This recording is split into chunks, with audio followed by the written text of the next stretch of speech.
Have you ever been reading the new Jedi Order and thought to yourself, man, I wish this were more depressing? Well, I got the solution for you. The little known but beloved series of young reader books, Star Wars, The Young Jedi Knights. These books introduce us to Jacen and Jaina as actual characters instead of plot devices, and today I'm going to be ranking all 3 story arcs just for you. Now, these books are hard to find, but I was fortunate enough to come across copies on the website Betterworld Books. So if you're interested, you might want to check out there. Because they are so rare among fans or people willing to sell them, they could be a little bit pricey. So just be aware of that. So I'm going to start with ranking the story arcs, which go from The Rise of the Shadow Academy, The Fall of the Diversity Alliance, and the Black Sun Trilogy. Now, there's not a bad book in the bunch, but because this is a ranking list, something has to go first, and that is going to be the Black Sun Trilogy. Now, this trilogy is still a lot of fun. It brings a character into play that interacts with our young Jedi heroes, whose father was one of the antagonists in the old Brian Daly, one of the old Brian Daly Han Solo adventures. So it was interesting to see that character get brought back up. And side note, Trouble on Cloud City was the first Young Jedi Knights book that I ever bought. It was a personal favorite of mine. I know it's a little bit goofy because they go to a hollow amusement park on Cloud City and then they run into a bunch of trouble, but seriously, fell in love with this book, fell in love with these characters. Starting with The Return to Ord Mantell, followed by Trouble on Cloud City, and wrapping things up with Crisis at Crystal Reef. This acts as a pretty good cap for the entire Young Jedi Knights series. Moving on to the second best story arc in the entire Young Jedi Knights series, we have The Fall of the Diversity Alliance.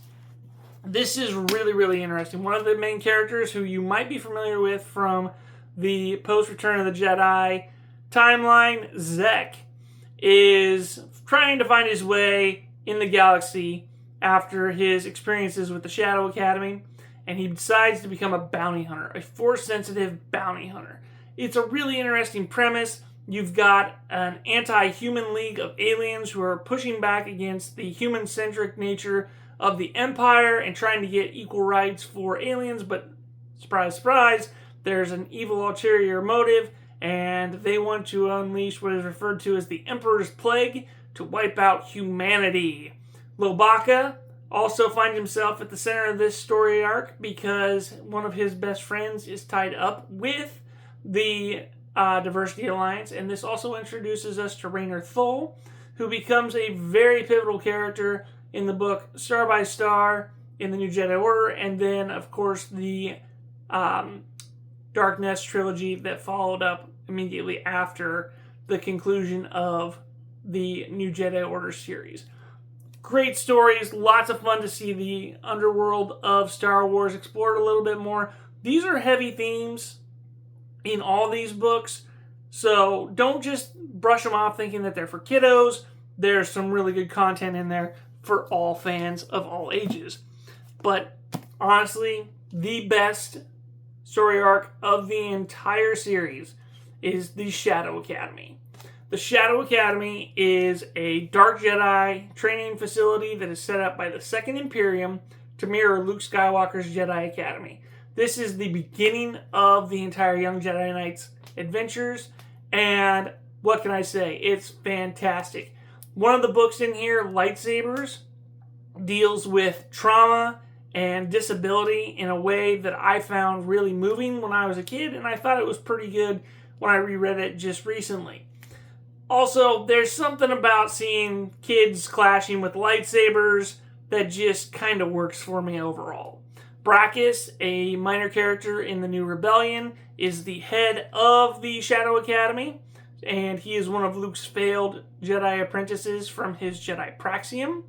These are fantastic introductions to a lot of great characters that are going to have a major impact on the rest of the Star Wars Legends timeline.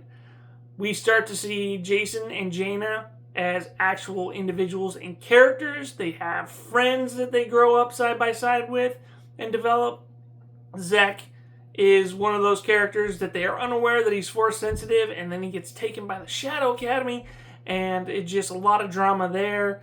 Lowbacca is introduced. He is Chewbacca's nephew, and he's got a wonderful little translating droid that Chewbacca built for him called MTD, as well as Tenel Ka, who is the fierce Dathomiri princess, who is secretly the heir to the Hapen throne.